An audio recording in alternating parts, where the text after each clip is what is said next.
கொளுத்த கொளுத்த வெயிலும் போய்கிட்டு இருக்கு ஐபிஎல். பொன்னியின் செல்வன் 2 கேகேஆருக்கு காவு. லிரிக் ரைட்டர் வாலி ஸ்டெம்ப் வந்துச்சு 60 லட்சம் ரூபாய் காலி. 2 மேட்ச் போச்சு, நாளைக்கு பஞ்சாப் கூட மேட்ச். எல்லாருக்கும் சங்கு சென்னை சூப்பர் கிங்கு. ஏய் இப்பதானே 2 மேட்ச் தோத்தீங்க, அப்போ கூட ஆட மாட்டீங்களா? ஓட்ட வட முறுக்கு பால போய் பொறுக்கு.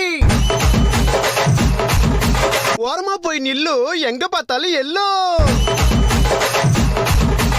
சிஎஸ்கேல அலி, பஞ்சாபு நீ எங்கயாவது போய் ஒலி. தம்பி யாரது? இவ்வளவு ஆட்டம் போடுறியே, நாளைக்கு சிஎஸ்கே தோத்துச்சுன்னா என்ன பண்ணுவ? அடிங்க வாய கழுவே. அப்படிலாம் நடக்காது. இல்ல தோத்தா என்ன பண்ணுவேன்னு